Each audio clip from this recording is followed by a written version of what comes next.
examiner as a forensic toxicologist?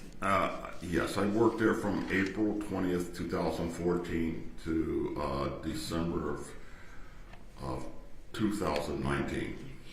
And were your duties essentially the same at the Armed Forces Medical Examiner Office as they are with the New Jersey State Toxicology Lab minus the additional chief work? Yes. Okay. All right, and you also stated that you worked at the Atlantic Diagnostic Laboratory.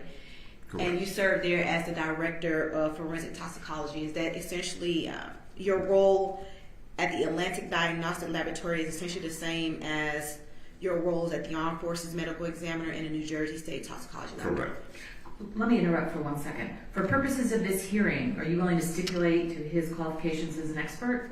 I am, Your Honor. Okay. I do think it's important the court understands his expertise. Yes. Okay. But I am stipulated to be an expert. Okay. So we can, I don't doubt his qualifications and any of that. And just because we have a limited time, something I want to... Yes, Judge. Dr. Jackson, how long have you practiced in the field of forensic toxicology? And you have your CV in front of you. Probably from 1980 to currently. Yes, I'm seasoned, so to speak. All right, and can you inform this court what type of educational background you have? Yes, I have a bachelor's degree in biology and science from Morgan State University, master's degree from Medical College of Virginia, Richmond, Virginia, in pathology, PhD from the Medical College of Virginia in pathology. I also have certification as a fellow of the American Board of Forensic Toxicology. I'm also a fellow of the American Academy of Forensic Science. I also have certification as the National Registry of Clinical Chemistry as a toxicological chemist. I have several licenses, one for the state of New Jersey as a laboratory director, one in New Jersey from the medical examiner as a bioanalytical laboratory director. I have published in the field and in peer-reviewed journals. I have testified on local, state, federal, military, even cases overseas, equally for the prosecution as well as the defense. Have you received any honors in the field of toxicology? I think I have.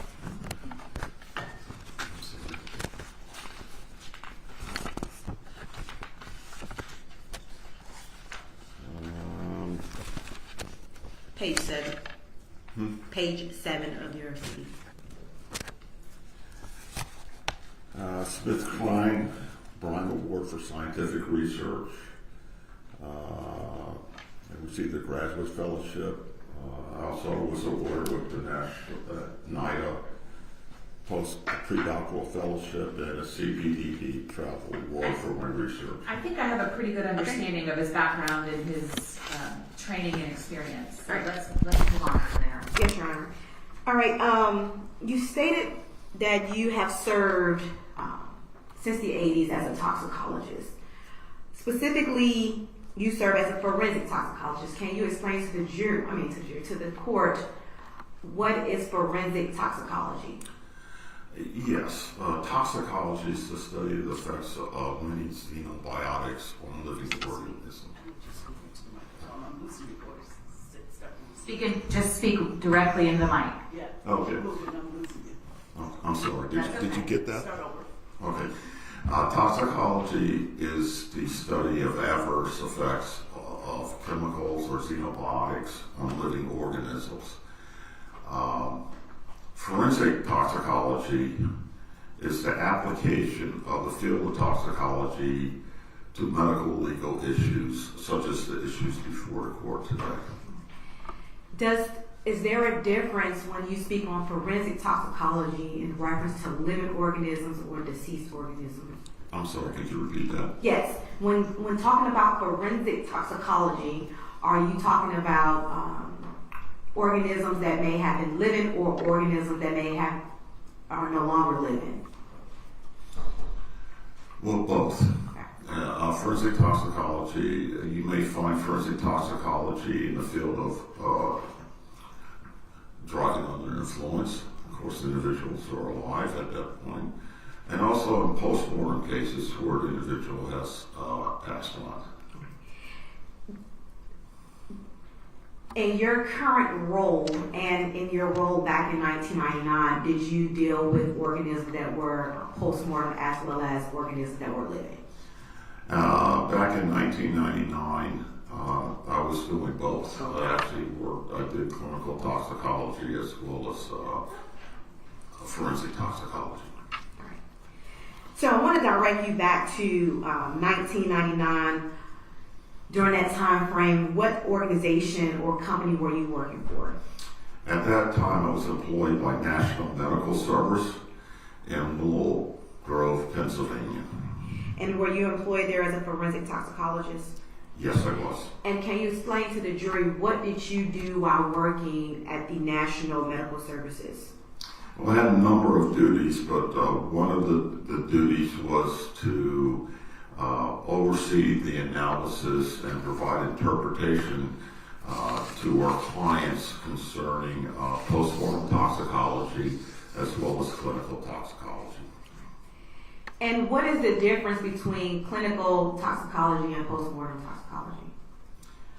Good question, Counselor.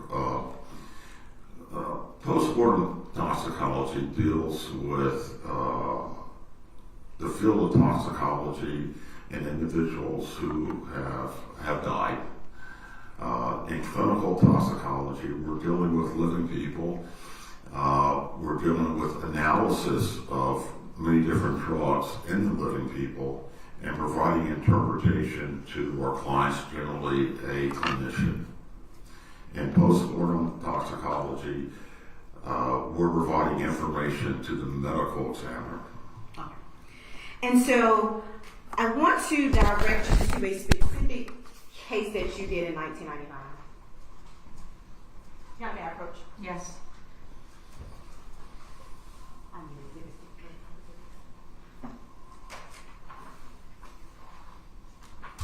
For the purpose of this motion hearing, I'm holding State's Exhibit 1. Dr. Jackson, can you please tell the court what is depicted in State's Exhibit 1? You've handed me a copy of a National Medical Service laboratory toxicology report that was issued to the Office of the Medical Examiner in this county. Is this a report that contains findings of samples that you tested? That is correct. Is this a fair and accurate depiction of the report that was drafted in reference to a case to which you tested for the Office of the Medical Examiner in DeKalb County back in 1999? That is correct. Right. Your Honor, at this time we're going to tender State's Exhibit 1 for identification purpose. For the purpose of this hearing. Exhibit 1. Do we already have an Exhibit 1? Well, that's why I said for the purposes of this hearing. I didn't know if it should be different. We Label it. We could distinguish D1 or 7021. Oh, 702 there. 702-1. Okay, that's fine. Any objection to that? No objection. All right.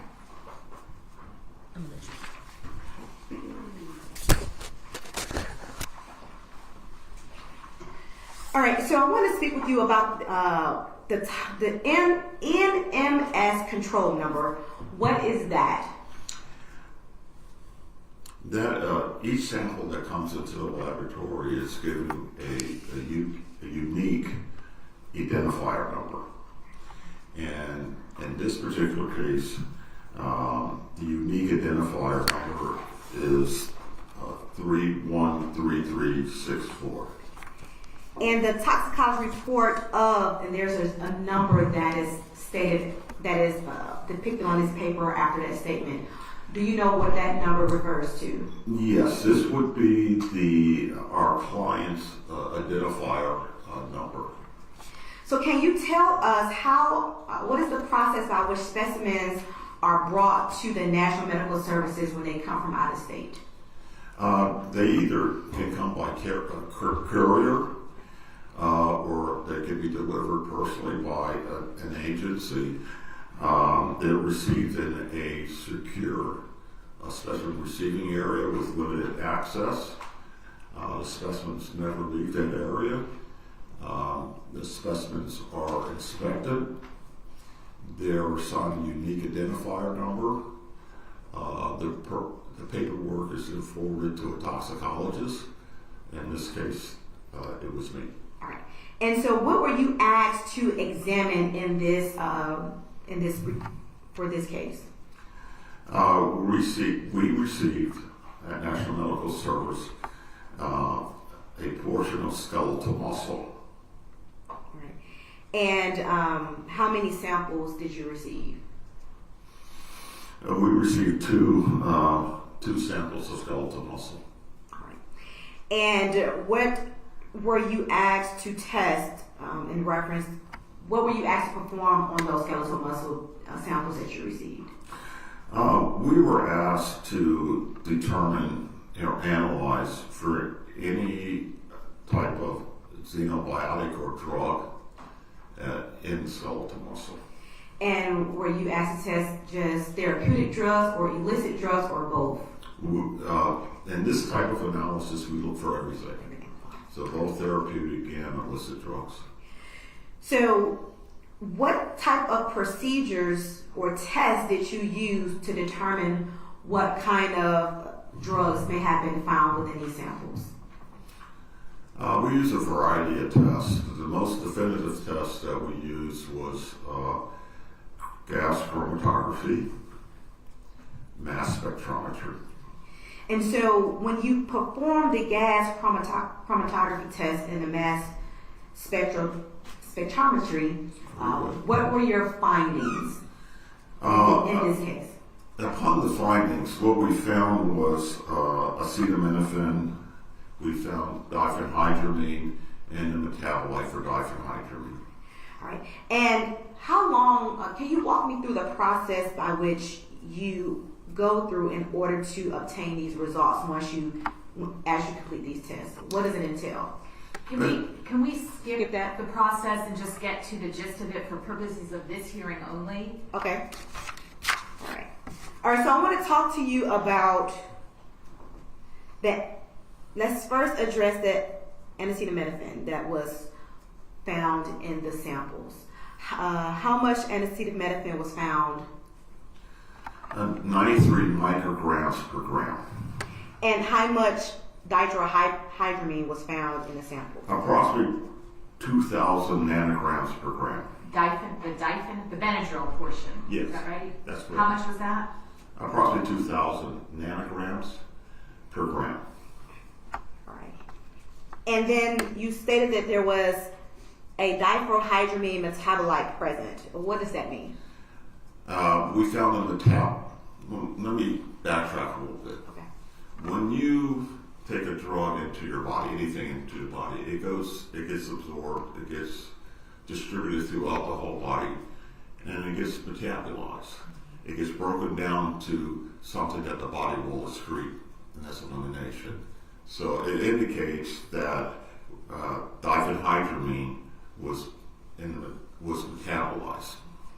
And then your findings also stated that diphenhydramine was also inside of the body that wasn't metabolized.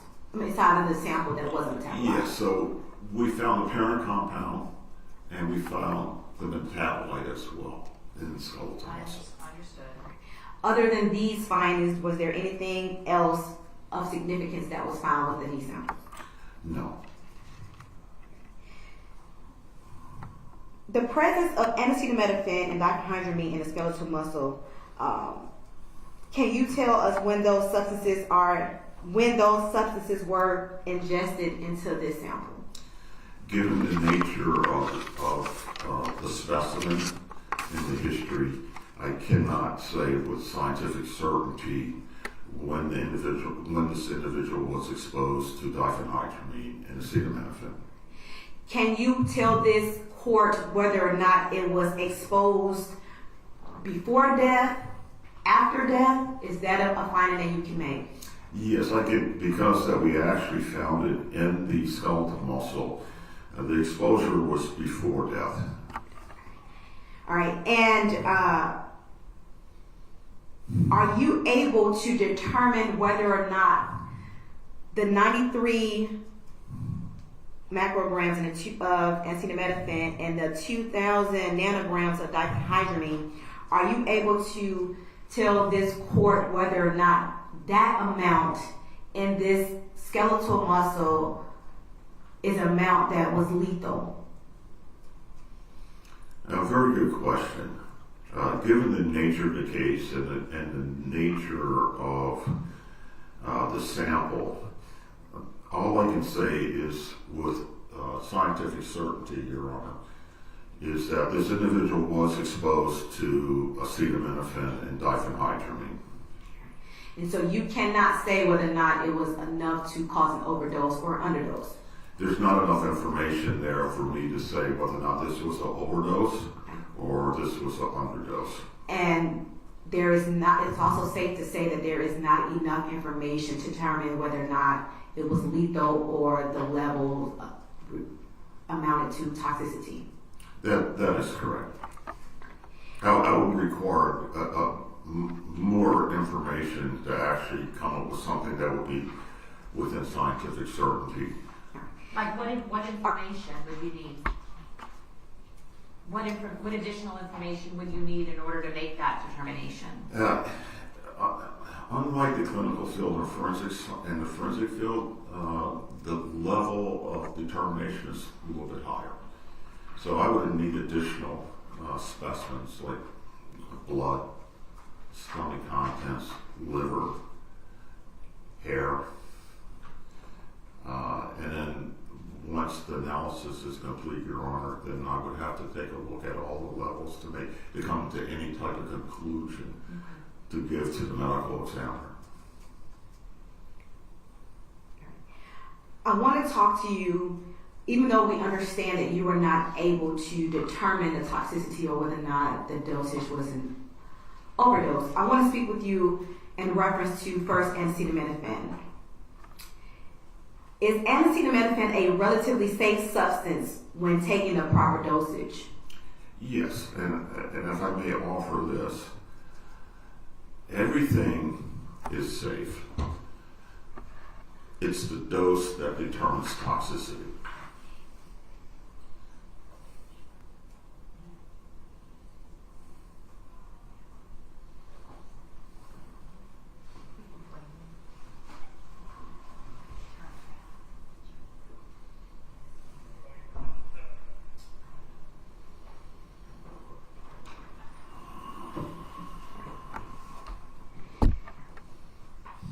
And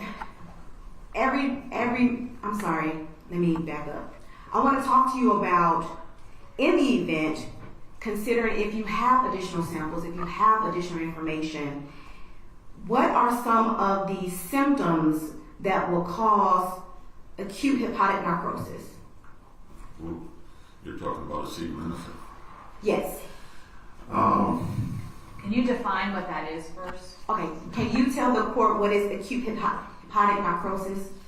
Necrosis is the breakdown of, we're talking about the liver, Your Honor. Right. So it's talking Dead about tissue? that tissue and the breakdown of the structure of that tissue. And in particular, did you say dead liver tissue? That's liver tissue, Your Honor. Okay, thank you. And what are some of the symptoms of acute hepatic necrosis? Well, before you get to that point, there's nausea, vomiting can occur. Acetaminophen will affect, in large doses, the liver, and it will affect the kidney. Is fatigue also a symptom of acute hepatic necrosis? That's a general term, and it could apply to not just acetaminophen, to many other compounds as well. And what about nausea? Yes, nausea and vomiting can occur.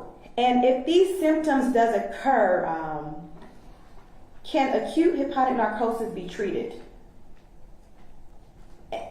if found in a timely manner? Certainly that a clinician would have to determine if the liver, for the sake of this hearing, I'm going to not use hepatic, I'm going to say liver. Okay. There's tests that the clinician can do to see if the liver is not performing correctly, and they can treat it. And if not treated, can one of the results of liver failure or acute hepatic necrosis, can one of those results be death? If it's not treated and the dosage is severe enough, the end result could result in death. Okay. Diphenhydramine, that is a drug that's commonly sold over the counter. Yes. And is that drug typically some form of a Benadryl? Well, the common name is, most people will use this Benadryl. The chemical name is diphenhydramine. Okay.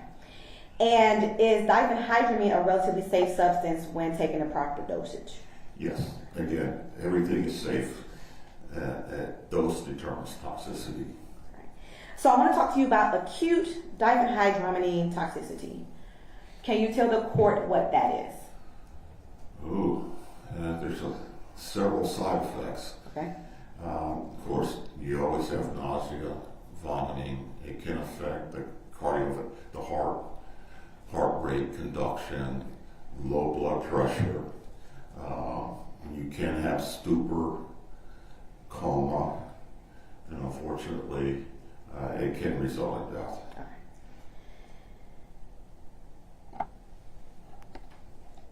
So I want to speak with you about postmortem redistribution. Can we first tell the court what is postmortem redistribution? Yes, Your Honor, I'll present it this way to you. When you're alive, you have active processes that control absorption, distribution, metabolism, elimination. At death, there's no active process.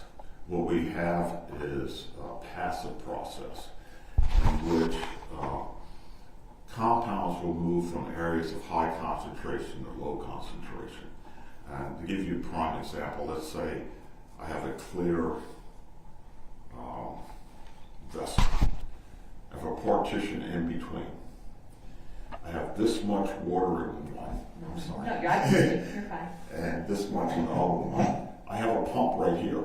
And in a living person, this pump is active. Right. So it's pumping water from here to here. Okay. At death, what happens, the pump no longer works. Great. So the levels will go from high concentration to low concentration, and eventually they're trying to achieve an equilibrium. And this is a phenomenon that happens post-mortem. So it will move from high concentration to low concentration. They try to, it will go down a concentration gradient. So without the activity there, it wants to level out. This happens in postmortem with tissue, in which areas of high concentration will go into areas of low concentration. And that's why in postmortem analysis, you want to analyze many different tissues. Got it. Got it? Okay, Thank good. you. All right. You're welcome. So when we're discussing post-mortem redistribution, and let's speak about acetaminophen, right? So at the time, you already testified that you can say with your expertise that the compounds of acetaminophen and diphenhydramine were in the body shortly before death. Yes. And so, can you explain how the acetaminophen starts in the body, is that in the blood? Yes, whenever depending on, we'll start with blood. All right. And go ahead. everything, it goes, when you take it orally or inject, it's going to go into blood. We call that an absorption phase. It then gets distributed throughout your whole body, including your hair, toenails, goes everywhere. And then it's metabolized. It's broken down, then it's eliminated. And does it take time to metabolize? Yes. Does it take that time to break down? Yes. And then it takes time to eliminate? Yes. And at some point, as the N-acetaminophen or diphenhydramine travels through the body, it ends up in tissues, muscle tissue. Yes, it goes everywhere. Right. And then post-mortem, if you see signs of a metabolite, that means at some point it had to take time to break down. Yes. Okay. And if the actual compound is present, you can't determine, or can you determine, whether or not the amount of time between the compound versus the metabolite. No. But do you agree that it had to be some time that exists for it to go from the compound to the metabolite? Yes. But you just can't say definitively how long that was. No, I cannot calculate, in this case, all I have is skeletal muscle, Your Honor. I cannot calculate the dose. I cannot calculate the frequency of administration. And I cannot determine how long it took to metabolize because each individual is different. And children have a faster metabolism than adults. Infants may have a faster metabolism than adults. So those questions I cannot answer with any degree of scientific certainty. And let me ask you this. Are you able to determine, even though you can't determine the frequency of any of these compounds that was found in this muscle, can you determine whether or not it was more than one dosage due to the fact that you had the compound or due to the fact that you had the metabolite? No, I cannot. I mean, and the key word is dose. Based on this one sample, this one analysis, all I can say is the individual was exposed. I cannot calculate dose, and I cannot calculate frequency. And you stated that you cannot calculate dose, you cannot calculate frequency. I want to first ask you, in reference to this sample, since this sample was of a 6-year-old child, can you tell this court whether what the toxic level of N-acetaminophen is in a 6-year-old child and what that would be in the blood? Based on this case, I cannot calculate the dose, but clinically, the level should not be more than 200 milligrams per kilogram of body weight. Say that again, 200 milligrams Per kilogram of per body weight. kilogram of body weight. Okay.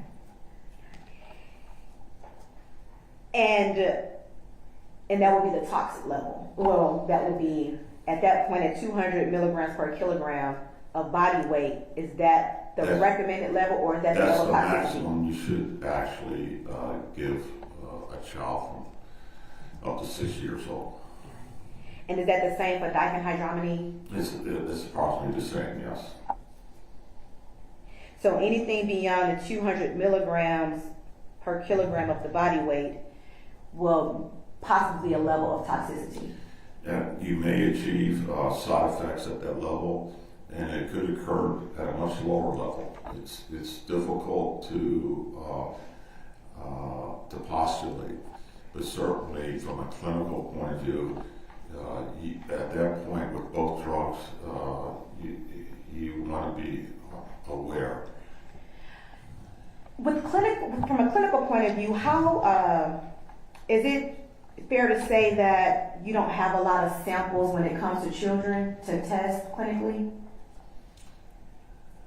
Clinically, for children and adults, what we get is blood or urine. But is there any clinical samples or clinical tests that are generally ran on children? Oh, sure. Okay, all right. They run clinical tests on children all the time. And so it's safe to say the clinician, given certain factors that they may have, they may be able to make these quantitative analysis or have these quantitative results as results of their testing. Yes, clinicians will use these results in living patients all the time to make assessment of the status of their patient. And hold on a second.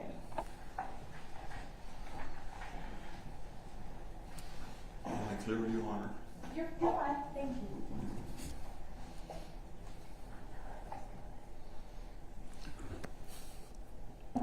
Am I clear, young lady? Okay. I'm trying to stay still.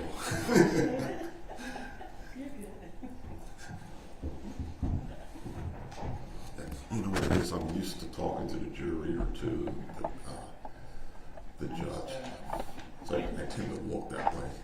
All right, so I want to ask you, why is it more difficult to form a quantitative analysis or quantitative number in reference to skeletal muscle versus blood? It's extremely difficult. In this particular case, all I have is skeletal muscle. And due to the many factors that occur post-mortem, with post-mortem redistribution and other factors, I cannot use an active formula to determine what it is in another specimen. I actually need to measure that specimen. Unfortunately, in this case, all I have is skeletal muscle. So I cannot be definitive about what is in other tissues.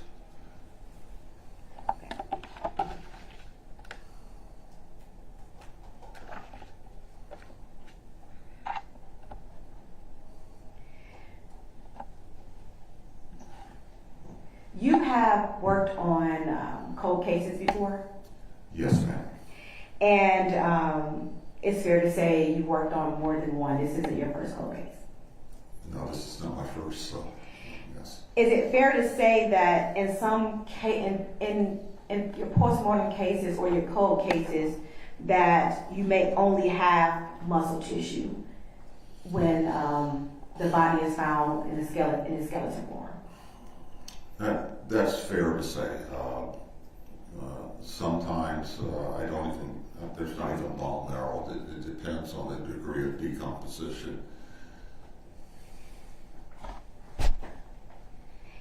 And would you agree with me that in the more recent years that there have only been few cases in which you are able to determine therapeutic and or illicit drugs in the muscle tissues due to the passage of time within the, hold on, let me scratch that. Give me 1 second.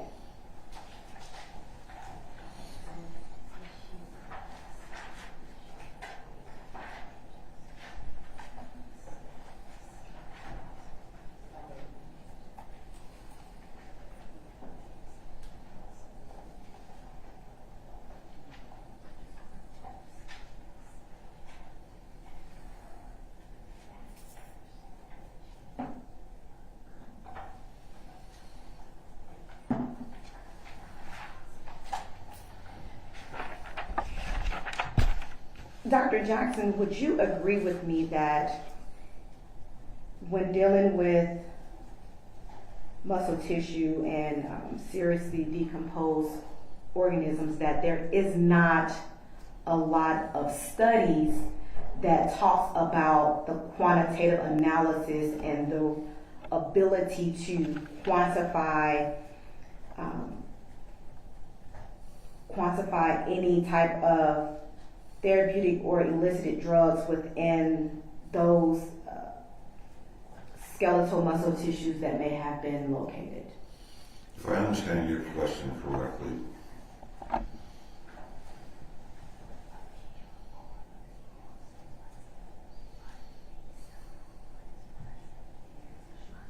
Okay, I'm sorry. Do you need to withdraw that question? Yes, let me withdraw that question. Okay. My question is, would you agree with me, Dr. Jackson, that there isn't a lot of well-documented studies as it relates to being able to quantify the blood concentration levels of any organism of any skeletal muscle organisms that you tested that have been tested due to the fact that you're not able to truly. could you restate that Yes, question, give me one please? second.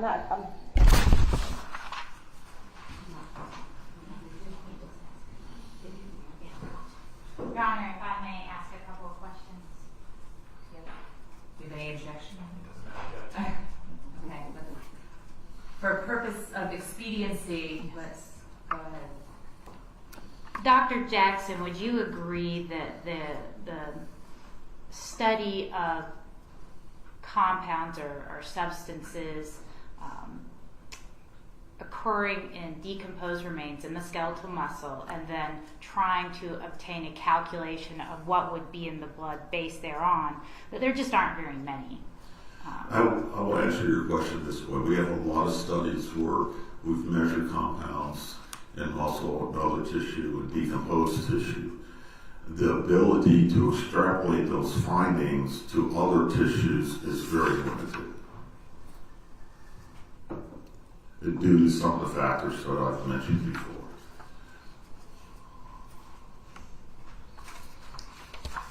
And so are you saying that you believe that there are well-documented studies?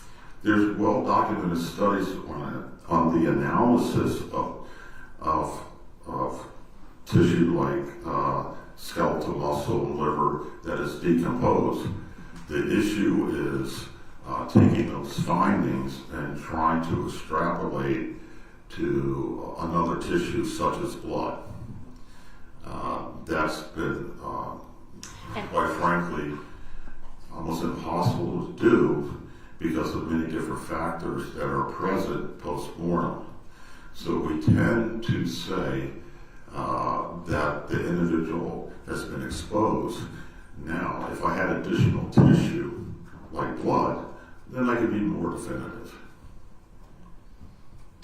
And I don't know if we're understanding each other, but Probably not. the question I'm asking is if the practice of correlating or making a determination about blood with specific drugs and then testing the results of trying to quantify what would be in the blood based on what was present in the muscle is, if there's much literature out there, many studies that have attempted to do that you're aware of. If I'm aware, in years past, there's a few studies, but they were not conclusive. And that's really what I'm getting at. There aren't very many studies. There's not much literature available, correct? The literature is not definitive, I like to put it that way. And the interpretation of trying to do that process, of trying to say how much would be in the blood based on what is present in the muscle, is complicated. It's not our standard practice to do that. Because it's complicated, correct? It's extremely complicated. There's so many factors there that, and it doesn't reach the level of scientific certainty, so we do not perform that. That's not our standard practice. So because it's not well documented and it's complicated, it is not standard practice, correct? It is not standard practice to try to extrapolate a finding in skeletal muscle and then go to blood, especially if you do not have a blood sample. You must analyze the blood. there are so many variables there that it is not our standard practice to do that. And are you aware that as of 2021, published in the Forensic Science International Journal, that there has been a validated method for the quantification of drugs in postmortem blood and muscle samples? Well, yes, we can quantitate. That doesn't go to the question. The question can you extrapolate from skeletal muscle and there's no blood to blood? Yes, as I've already stated, we can analyze blood and skeletal muscle for compounds. For definitive decision, you have to analyze blood. There's no way getting around it. You have to analyze blood. This is a medical legal situation. We have to have, the standard is you have to analyze blood. And I'm just asking if you're aware of a 2021 study that says that. I may not be. But hold on, let her finish the question first, okay? And then, Yes, ma'am. go ahead. That did find that skeletal muscle was an appropriate substitute for blood in cases where blood is not available. Are you I familiar with that? disagree with that study. I'm just asking if you're familiar I'm with aware of a lot of studies like that. So you are aware that others in the field have found that muscle is an appropriate substitute.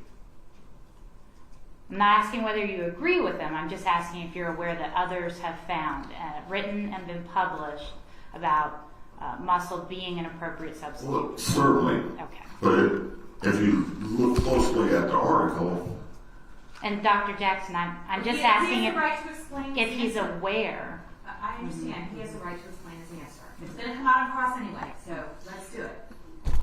Go ahead. the muscle was fresh In the study? in the setting of the study. The 2021 study? It was not decomposed.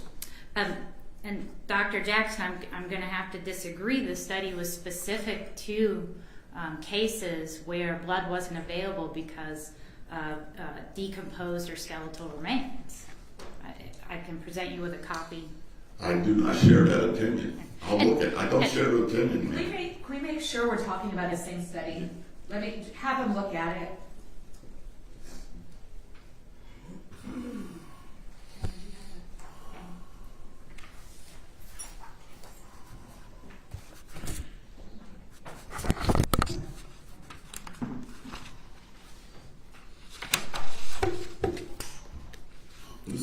I agree that. I think I've already agreed that. Is that the study that I'm you talking were about the referring study. to? This study, I agree that, yes, you can quantitate drugs in postmortem blood and muscle samples. Totally agree. I've already agreed to that. Okay. I have nothing further, Doctor. Cross?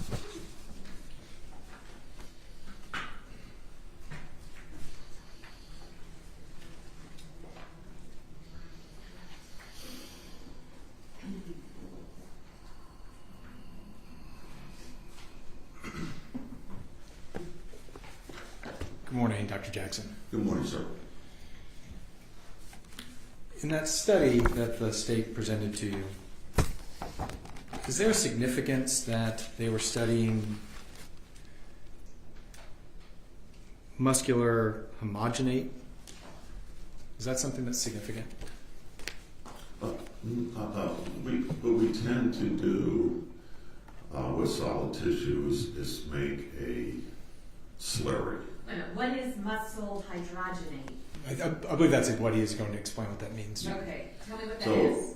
So we cannot analyze the whole solid tissue, so we will make what we call homogenate or slurry by adding water at a certain proportion and using homogenizer to make it more fluid-like so we can do the analysis. Now, a problem with postmortem skeletal muscle, is it fair to say, and that some studies have already looked at this, is that the muscle as we find it is not necessarily homogeneous with the drugs that are in it. Could you repeat that, sir? Sure. There have been studies done that are attempting to look at the concentration of a drug in skeletal muscle to see if we can reliably say what the blood dosage was. There have been studies like that, right? Correct. Okay. And a problem they have found in those studies is that the levels and concentrations of drugs throughout a given muscle are not necessarily homogeneous in different locations. It can give different results. They're not homogeneous. Homogeneous. I'm sorry. That is correct. The deposition of drugs in muscle is not uniform throughout the entire muscle. So if you have one sample from a muscle, you could get a vastly different sample from a different portion of that muscle. Yes. And one muscle could vary significantly from a different muscle, right? Correct. And there has not been a discernible pattern of why that is. Correct. In our case, we have a given sample that was given to you, right, and sent to you. Correct, sir. You did not have multiple samples to compare. That is correct, sir. And you were left to test what you were sent. That is correct, sir. That creates a big problem for you to try and determine blood dosage, right? Blood levels or dosage. Without additional specimens, sir, it's not. I cannot determine that with scientific certainty. Okay.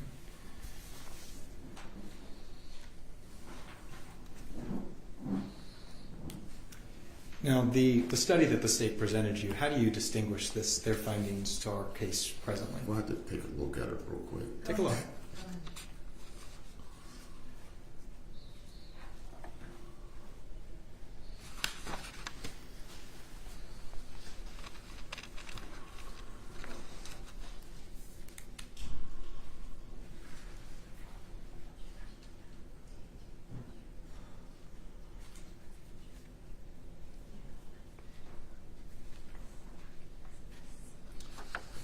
Yeah, as I suspected that in this study, Use the mic though. oh, I'm sorry. That's okay. They were fresh samples. What do you mean by fresh sample? They were collected at autopsy. There was other specimens available. There was one muscle, psoas muscle, that was taken. They took the same muscle from each patient. The degree of decomposition was validated at the autopsy.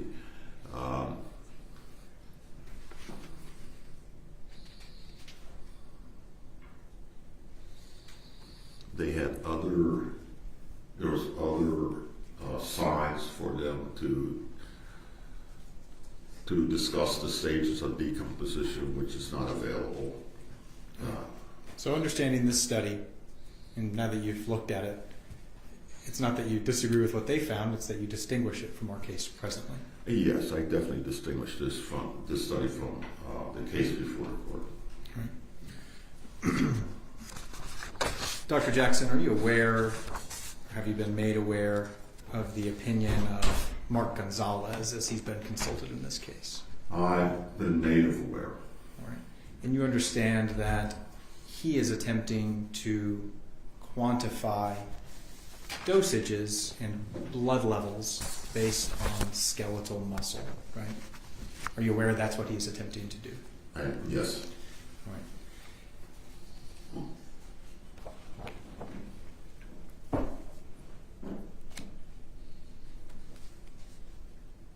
And he's doing that for acetaminophen and diphenhydramine, right?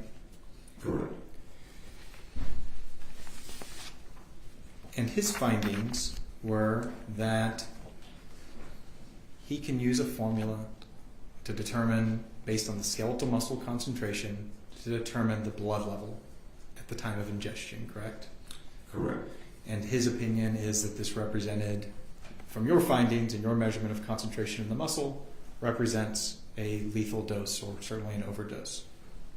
That's his finding. That's his finding.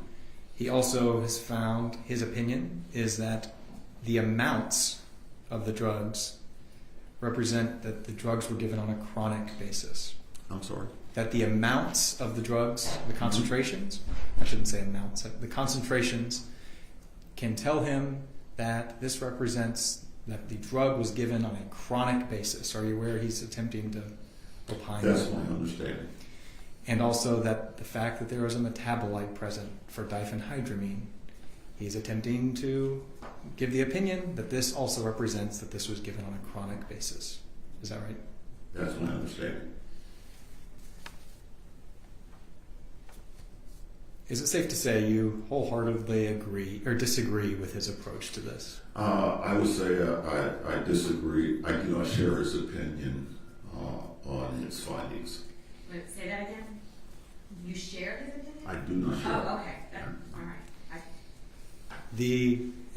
And briefly, your opinion from the limited information you had in your work on the case is that the drug concentrations in the muscle can only tell you the child was exposed to these two medicines at least once, correct?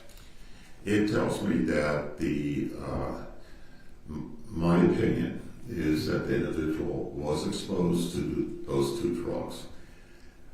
Based on the limited information that I have, I cannot calculate dose. I cannot calculate frequency. I cannot determine if this is acute or chronic. So to be clear, the diphenhydramine, the fact that there is a concentration and a metabolite, that could still be one dose, right?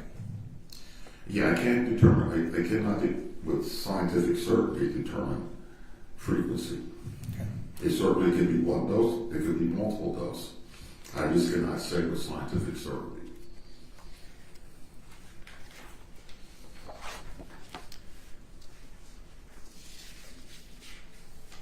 Okay.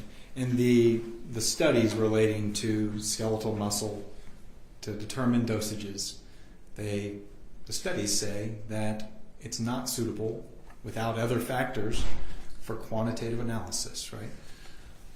Correct, sir. Yeah, that's an important point. In our field, we need other information, other analysis to come to some type of scientific certainty concerning the questions before the court.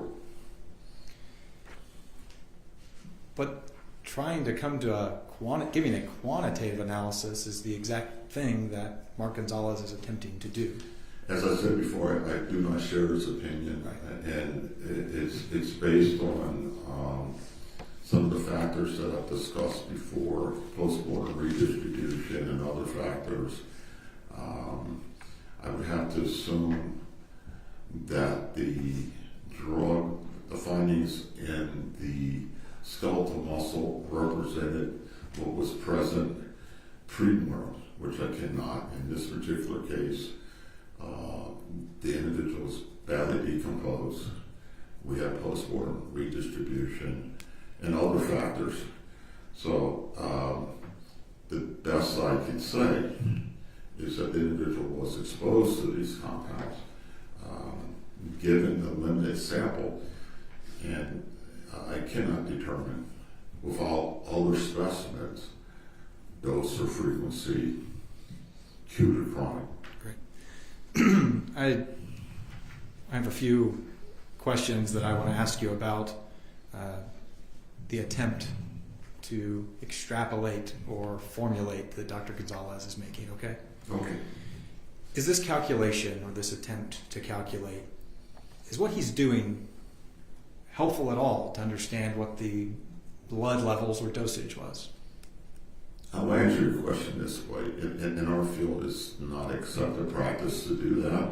Certainly, Dr. Gonzalez has the right to perform his calculation and issue opinion. In this particular case, I just do not share his opinion about calculating what the blood concentration is. In your opinion, do other people in the scientific community share your opinion, or do they share? There's significant others in my field of forensic toxicology where it's not our practice to perform that particular calculation due to many different factors that I present. Right. You would agree that it's certainly, this technique is not generally supported by the scientific It community. is not. An issue with his attempt is that we don't know what the known error rate of this calculation would be, correct? In the past, when we've done studies, in my younger days, I did studies as well. I found that the calculations would overestimate and did not accurately reflect. So probably in the mid-'80s, it was not our practice in the forensic environment to perform those calculations. In the clinical environment, they work very fine. Now that's because we can compare it to blood samples. Well, those calculations are based on active processes, Right. so they work very fine in the clinical environment. We're in a post-mortem environment. We're also in an environment where we have one specimen that's badly decomposed. There are no active process. Everything is passive. So, in a way, the formulas are not appropriate for this type of case, this type of tissue. Okay. And you said at the beginning of your answer that that this can overestimate the amount of drugs that were. Yes, it doesn't give us the scientific certainty that we need in a medical legal case. Right. It can overestimate, and we don't know by how much. No. Could it underestimate? You can also do that. It's just not very reliable.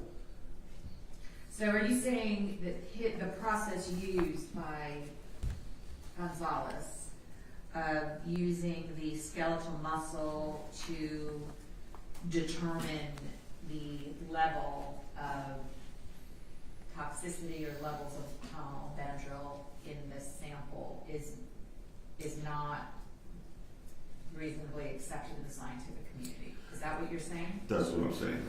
Nothing further, Judge. Okay. Redirect? Yes, Your Honor. Now, Dr. Jackson, are you aware that Dr. Gonzalez merely approximated the blood level in his evaluation of this case? Yes. That Dr. Gonzalez was not indicating that he could definitively say what the blood level, but that he provided an approximation. That's my understanding. And that he used the approximation in conjunction with other factors to make his determination. Are you aware of that? I'm sure he did use other factors. Other factors such as the purported symptoms the child was having prior to death. Would those be factors that could be taken into consideration No. in determining if there was an overdose? No. So in a death investigation, you wouldn't look at the symptoms a person was having to determine an overdose if you don't have blood available to test? In a forensic environment, we have to be scientific certainty. Certainly, we look at the history. The history will tell us if somebody is exhibiting side effects from a drug. Let me be more clear. Okay. So it's specifically in your field of forensic toxicology, you wouldn't look at the symptoms the child may have been. No, we look at the history. Don't get me wrong, we look at the history. We also look at our findings. Mm-hmm. And I think the findings may suggest, based on the history, that they were exhibiting side effects. But to be definitive about what that level is, because individuals can take a drug. I think before you do, I think you're jumping several steps ahead. Oh, okay. I want you to stay with me, Dr. Okay, Jackson. I'll try. All I'm asking is if in a death investigation where overdose might be suspected, if factors that might be considered could include the symptoms the victim was having prior to death. Yes. Those are factors that can be considered. That's all I'm asking. Yes. Okay. And other factors might be a investigator's own experiences in dealing with the compounds, correct? No. What if let's start here. Dr. Gonzalez has a different field of specialty than you. Is that correct? Yes, that is correct. Dr. Gonzalez is a pharmacologist. That is correct. And he is principally using the principles of pharmacokinetics in his analysis of the case. Correct. And it's a little distinct from your charge in the case, correct? No, not really. In my field, we have to have, we're educated by individuals such as Dr. Gonzalez. Of course, and I'm not saying you're not educated in the same principles. I'm saying your job, what you do on a daily basis, and how you approach the cases is a little different than Dr. Gonzalez, correct? Correct. And your principal disagreement with Dr. Gonzalez is that you can't apply the principles of pharmacokinetics to a deceased individual. No, my disagreement, and I want to be clear about this, with Dr. Gonzalez solely revolves around his utilization of a formula to calculate the blood concentration. That's my sole disagreement. So would it surprise you to learn that Dr. Gonzalez agrees with you that you cannot use a calculation to determine a definitive level in the blood from skeletal muscle? I would expect him to say that, yes. So if that We're was agreeing. your sole disagreement, then you don't have a disagreement. Oh, yes, we do. Now, you said your sole disagreement was that you can use He a made up calculation. I'm sorry. You indicated your sole disagreement was with his calculation to determine the blood levels. So if he agrees with you, you can't do that. And that is your sole source of disagreement. What is the disagreement? He did anyway. He gave you approximate, which I would never do. He gave an approximate, which he indicates is an approximate, a measure. And he used a formula to do that, so he does not agree with me. He used a formula to determine approximation in blood. And he used an approximation with other factors to make an opinion that the child had a lethal amount of the drug in his system. Again, ma'am, that's not standard practice. I disagree with the use of a formula. I do not share his opinion on the use of the formula. We probably would agree with 90% of what he has said, but when it comes to use of the formula, in a case like this, I do not share his opinion. And again, that is just with regards to using the formula at all. Correct. To allowing it to factor into his decision. Once again, I agree with Dr. Gonzalez as far as the other factors. We do that all the time, every day on the case. I do not share his opinion on using a formula to give you some type of approximation. That's the only thing I disagree with him on. Because it's not standard practice. It's not standard practice in my field. And the accuracy is not well documented. That is correct. Thank you. And is it the formula that's not accepted, there's no general degree of acceptance in using this formula in the scientific community? In a case like this now, yes. In this type of case? In this type of case, I want to be specific about this. Now, I probably agree with 95% of what Dr. Gonzalez said. It just comes down to the utilization of the formula to give approximate. And that's where I do not share his opinion. Understood. All right. Very quickly, we got A few questions. yeah. But you disagree with him that you can't use a formula to even make an approximation like this. I would not use the formula to make approximation, no. And you wouldn't use the formula to make an approximation even with other factors that he used. Even with the other factors, which I'm sure, I would agree with him. I use those factors every day. But I do not share his opinion on using the formula to give approximation. It's not just you, it's the general opinion of the scientific community doesn't And share in his our community, it's not accepted practice to do that. Thank you. Thank you so much.